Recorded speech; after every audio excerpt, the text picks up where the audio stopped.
ہم سب کو مانتے ہیں مگر مصطفیٰ کے بعد. ہمارے یہاں جو دلیل ہے وہ ہم فقہی مکاتب فکر کو یا فقہی مدارس کو بطور تقلید فالو نہیں کرتے، بطور تحقیق فالو کرتے ہیں. یہ بات ہم اس سے پہلے بھی وضاحت کر چکے ہیں کہ ہم ایک فقہ کی تقلید نہیں کرتے، باقی تمام فقہی مدارس کو، تمام مکاتب فکر کو، تمام مکاتب فقہ کو ہم مانتے ہیں. اچھا، جب جیسے ہم فروعات میں کس بنیاد پر ہم تفریق کرتے ہیں؟ دلیل کی بنیاد پر تفریق کرتے ہیں کہ فروعات میں جس کی دلیل زیادہ واضح ہے، زیادہ راجح ہے، جس کا بیان زیادہ قوی ہے دلیلوں کی بنیاد پر، اس کو مان لیتے ہیں. تو جو اصول اور جو معیار ہمارا فروعات میں ہے وہی اصول اور معیار ہمارا اصولوں میں بھی ہے. کہ اصولوں میں اولاً تو اصولوں میں آپ دیکھیں گے تو بہت زیادہ اختلاف جو ہے وہ اہل الرائے اور اہل الحدیث کے بیچ میں، یعنی عام طور پہ شواف حنابلہ اور مالکیہ کے یہاں پر بہت سارے اصولی مسائل میں اتفاق ہے، یعنی جمہور ایک طرف ہے اور اہل الرائے ایک طرف ہیں.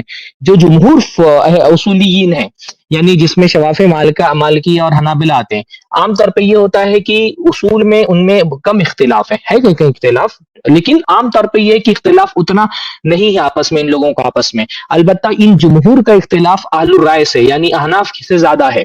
اس لیے آپ دیکھیں گے کہ اصول فقہ میں بنیادی طور پہ جو دو مدارس ہیں، اس میں ایک مدرسہ ہے اہل الرائے کا اور ایک مدرسہ ہے اہل الحدیث کا، جس کو یہ لوگ متکلمین کی اصول بھی کہتے ہیں کہ یہ متکلمین کے اصول ہیں، یا اس کو شوافے کے اصول بھی کہا جاتا ہے.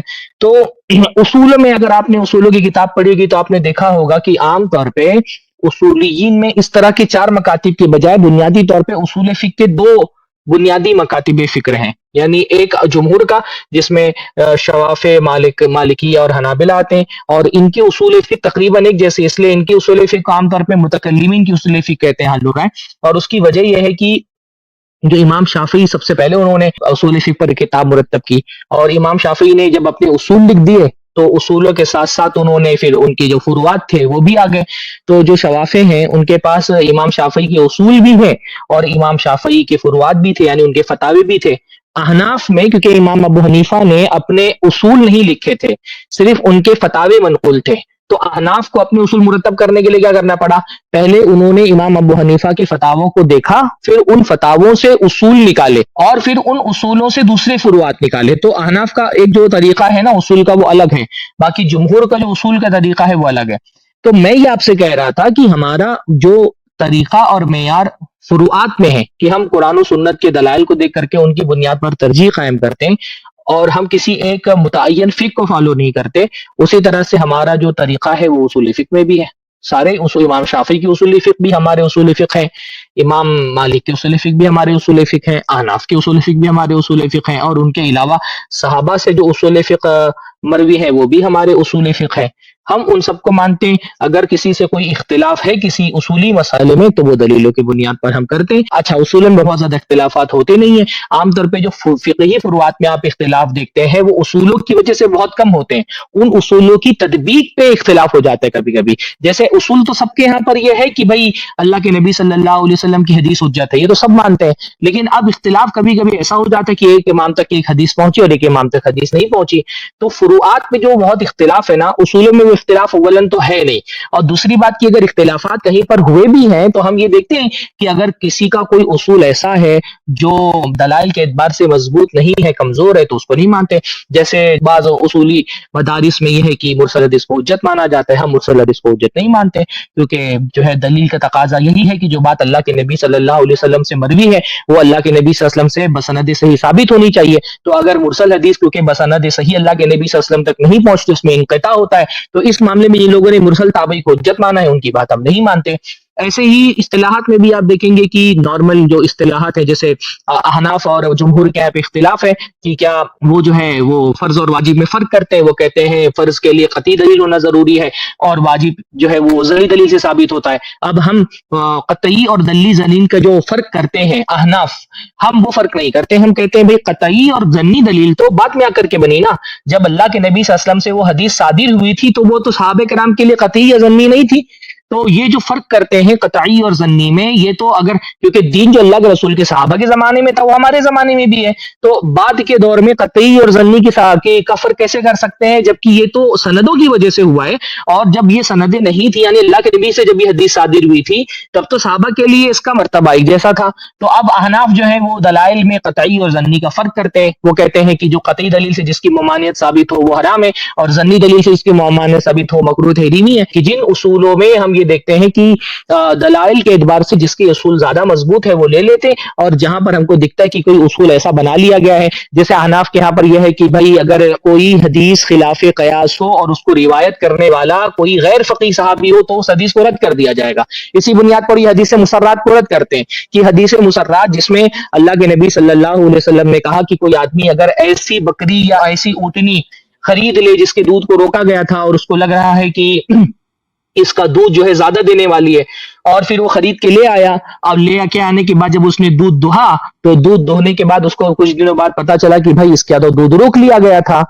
اب اس نے اللہ کے نبی نے فرمایا کہ ایسا آدمی اس کے پاس اختیار ہے، چاہے تو وہ اس کو واپس کر دے، اس اونٹنی کو یا اس گائے کو یا اس بکری کو، اور اس کے ساتھ ایک سا کھجور واپس کرے۔ ایک دم صحیح اللہ کے نبی صلی اللہ علیہ وسلم کی روایت موجود ہے، لیکن احناف اس کو نہیں مانتے صحیح ثبوت کے ساتھ۔ صحیح بخاری کی روایت ہے، حضرت ابو ہریرہ سے مروی ہے بنیادی طور پہ۔ احناف اس کو نہیں مانتے حدیث کو۔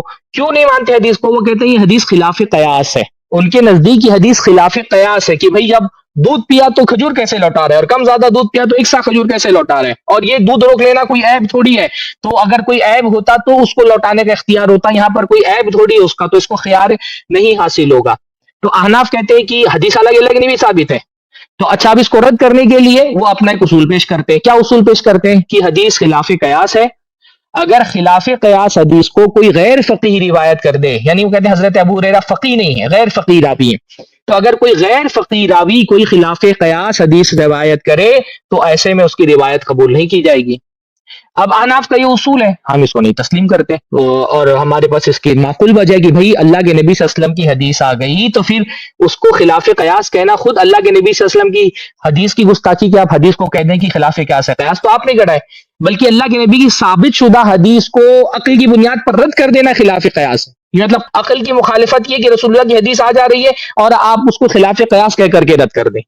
تو اب اصول ہے احناف کا، لیکن ہم احناف کے اس اصول کو نہیں مانتے، کیونکہ ہمارے نزدیک دلیلوں کی بنیاد پر یہ اصول غلط ہے کہ حدیث جو ہے وہ خلاف قیاس ہو سکتی ہے، اور حضرت ابو ہریرہ جیسے صحابی کو یہ کہہ دینا کہ یہ غیر فقیہ ہیں، اس وجہ سے ان کی خلاف قیاس حدیثیں نہیں قبول کی جائیں گی۔ تو اس طرح کے جو اصولی اختلافات ہیں، ان اصولی اختلافات میں بھی ہم وہی کام کرتے ہیں جو ہم فروعی اختلاف میں کرتے ہیں، کہ اگر دلیلوں کی بنیاد پر اصول صحیح ہے، جیسے قرآن کا ثبوت ہے، سنت ثابت ہے، اجماع ثابت ہے، قول صحابی کے بارے میں جو تفصیلات ہیں، استصحاب، استحسان اور عرف کے مسائل، اسی طرح سے جو دلالت الفاظ سے متعلق جو اختلافات ہیں، عام، خاص اور مطلق، مقید، یہ ساری چیزیں، اس میں جو چیزیں دلیلوں سے ثابت ہیں اس کو ہم تسلیم کر لیتے ہیں، قبول کرتے ہیں، اور جو اصول دلیلوں کے مخالف ہے اس کو ہم رد کر دیتے ہیں۔ Don't forget to like, share and subscribe. منہج السلف میڈیا، آپ کا ایک شیئر کسی اور کے لیے ہدایت کا ذریعہ بن سکتا ہے، انشاءاللہ۔